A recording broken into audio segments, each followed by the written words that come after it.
Hello નમસ્કાર દોસ્તો, મારી યુટ્યુબ ચેનલમાં તમારું સ્વાગત છે। તો દોસ્તો, આ વિડીયો નસવાડી તાલુકાના ડુંગર વિસ્તારના ગેન્યારબારી ગામનો વિડીયો છે।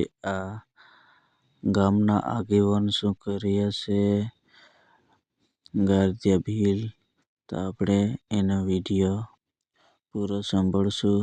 શું સમસ્યા છે, પાણી નથી, આ સરકાર કેમ અમને આપતો નથી, એવી રીતની વાત કરે છે। તો આપણે એની વાત ધ્યાનથી સાંભળવાની છે।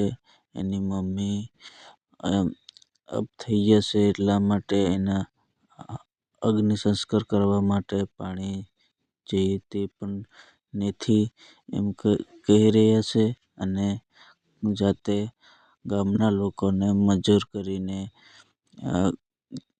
ખાડો ખોદાઈને પાણી કાઢે છે। તો આ વિડીયો પૂરો તમે જોઈ લો આગળ। મારું નામ ભીલ ગારદિયાભાઈ મોહસીભાઈ, ગામ ગેન્યારબારી, ને હું ગામનો જ આગેવાન છું। મારે ગામમાંથી 200 વોટિંગ નીકળે છે, અમે સરકારને વોટ આપીએ છીએ। અને અમારું ગામનું સરનામું આપું તો ગામ ગેન્યારબારી અને તાલુકો નસવાડી, જિલ્લો છોટાઉદેપુર।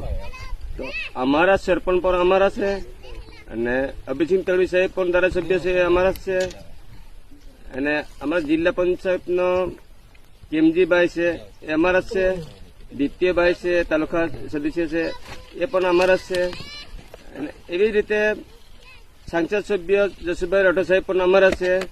મોદી સરકાર પણ અમારા ભાજપનો જ છું। તો હું ભાજપનો 2002માંથી જ આગેવાની કરું છું।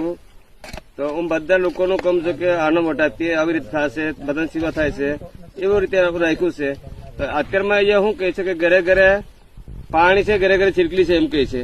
તો આજે મારી માં મરી ગઈ છે, એમના માટે પાણી નથી, અને આ મારા અને આ ટેકરા પર મારા ઘર પેલું આ કેટલા બૈરા ભાવ દેગડા ઉપર રહ્યા છે પાણી લેવા વાળું, પણ કઈ પાણી નહીં, એટલે 1 કિલોમીટરથી દૂરથી પાણી લાવવું પડે છે।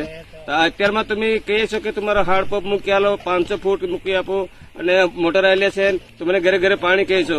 સરકાર તમે મારા આ વિડીયો છે ને તમારા ઠેઠ સુધી જોયું છે, આ ગામ લોકોને મજૂર કરીને લાવીને પછી આ કરી રહ્યો છે, ખાડો ખોદાવશે પાણી માટે।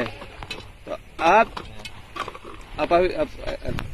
આટલું પણ તમારો જરીક વ્યવસ્થાથી કરી આપો, તો તમે સરકારનો માણસ છે, સરકાર બધું કરી આલે છે, પણ મારા તમે આ જેટલા નેતા છે, નેતા થોડુંક મોદીકરણ નેતાથી ના હોય તો પછી આ મારો વિડીયો છે ને ઠેઠ સુધી દિલ્હી સુધી ઉછાળવું જોઈએ। મોદી સરકારનો થોડું જણાવવું પડે કે આટલું બધું દુઃખમાં રહીએ છે, બીજું બધું નહીં, અમારે તો પૈસા નહીં માંગતા કે કોઈ નહીં માંગતા અમે, પણ બીજું ના કરતા પાણીની વ્યવસ્થા કરી આપો તો બહુ સુખી કહેવાય અમારે પીવા માટે। તો કહેવા જઈએ તો તમે તો પાણી માટે કહેવા જઈએ તો અમારા પર તમે અને હમું કેસ કરવા કહે છે, આવું તેવું કરી નાખશે, એવી રીતે તમે ધમકી આપો છો સાહેબ, તો આ નહીં બરાબર કહેવાય કે અમે તમારા માણસ છે, અમે માણસ છે, એટલે અમારા હો તમે સેવા કરતા સારું છે।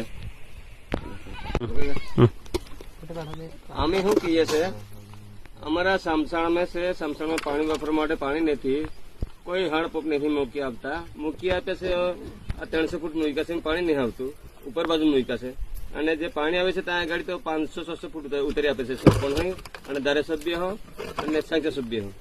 અને હવે અમારા સામસાણા જોઈએ છે પાણી તો આ ખાડો ખોદે છે, અને ગામના લોકોને મજૂર કર્યા છે, અને મારે પીવા માટે પણ પાણી 1 કિલોમીટર દૂરથી પીવું અને લાઈન પીવું પડશે। અને ખરેખર મારી વાત ખોટી હોય કે હાચે તમે આવીને અહીંયા ચેકિંગ કરીને જોઈ લે કે ખરેખર મારે ખોટું હોય તો હું ખોટું અને હાચું તો હાચું, પણ પાણી કયા ગાડી છે ને કયાથી પીએ છે એ તમે જુઓ। તમે સરકાર એવું કહે છે કે અમે ઘરે ઘરે છીરકલી છે, ઘરે ઘરે બધાને હાડપંપ મૂકી આપે એવું કહે છે, તો પછી આમના માટે દરેક જિલ્લામાંથી કે ગમે તે અધિકારી આવીને જોઈ લે, તાલુકા પંચાયતમાંથી આવતા હોય કે જિલ્લામાંથી આવતા છે। તો અમે આવા જ કહેવા માંગીએ છીએ કે અમારે બીજું વિકાસ તો ઠીક છે, પણ અમે મોટું પાણી અમારા વધારે છે, એટલે પાણી માટે તો આ કરવું પડે એવું છે, એટલે તમે ખાલી જોઈ લો। અને અમે તમારા માણસ ના હોય તમારા જોડે તમે વોટ ના માંગતા, અને અમે તમે વોટ માંગી તમને આપ્યા છે વોટ, અને તમને સરકાર બનાવો છે કે તમે સાહેબ બનાવે છે, પણ સાહેબ બની રહી છે, અમારા માટે કઈ કરતા નહીં, એટલે એના માટે અમારે કહેવું પડે છે। અને આટલું કહીને અમે અને મૂકીએ છે, અને જે છે અમારું આ તમારું અને આ વિડીયો કોલ છે તમારે જોઈ લેવાનો, પછી અમારે જે તપાસ કરવો તપાસ કરો અને જે કરવું તમારે કરી લો. અને અમે કહેવા જઈએ તમને તો તમે કેસ કરીને જેલમાં ગાલી દઈએ છે અને નહીં તો આવું કરી નાખીએ છે ફલાણ ઠીકાણ, એટલે ધમકી આલે છે. એટલે તમે તમારે અમને દાખ લાગે છે, અમે તમને કઈ ભૂલતા નહીં.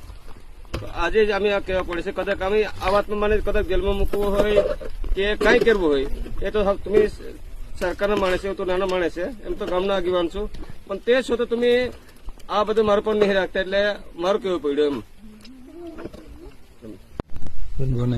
મારું નામ ગારજીભાઈ મોહસીભાઈ, ગામ ગણ્યાબારી, તાલુકો નસવાડી, જિલ્લો છોટાઉદેપુર. અમારે અત્યારે ઘડી આ સમથળમાં પાણી વાપરવાનું નહીં, એટલે આમાં શિયાળો છે એટલે અમે આ બધું ખોડીને આ બધું પાણી સુધી છે. અને સમથળમાં વાપરવા માટે એક તો પીવાનું પાણી નથી, એક તમારો જયારે બારમો થાય તે પાણી વાપરવાનું નથી. અને અમારો અત્યારમાં 1 કિલોમીટરથી દૂર પાણી લાવવું જવા પડે. તો જો સરકાર બાજુ સરકાર છે, સરપંચ છે અને જિલ્લા તાલુકા કે ધારાસભ્ય કે સંસદ સભ્ય બધા બાજુના છે, અમારા પાર્ટી છે. હું લગભગ 2002 માંથી જ આગેવાન કર્યો છું. 2002 થી બાજુ સરકારને વોટ આપું છું. તો બાજુ સરકાર મને હું કહે છે કે પાણીનું બીજું કશું નહીં જોતું, મને પાણીનું વ્યવસ્થા કરી આપો. તો આટલું હું કેમ છું તો મારી પર તમે પાછા બીજો કઈ કરે છો તમે, પણ મારી પર તમે શું કરે કે બાજુ સરકારનો હમ વાત ભૂલે ને તો બાજુ સરકાર જલમેલ કાઢવાનું કે આવું કરી નાખવાનું તેવું કરી નાખવાનું, અમે કોઈ તમને કઈ કામ ના આપો એ કહે છે. અને જયારે તમે વોટ જોઈએ ને ત્યારે મારા ગામમાં 200 વોટ વોટિંગ થાય છે, એને માટે મને તમે કહે છે તો હું તમને આ સપોર્ટ કરું છું.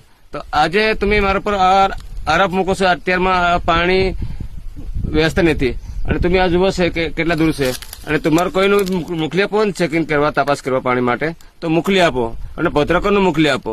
હું તો મને આ વિડીયો પર મોબાઈલ પર તો મને મોકલી આપું છું કે અત્યારે મહેરબાની કરી મને પાણીની વ્યવસ્થા કરી આપો, એવી રીતે કહેવા માટે મોકલી આપું છું. આ ઉપર દેખાય આપણો નંબર છે, તો આ નંબર ઉપર તમે વિડીયો મોકલી શકો છો.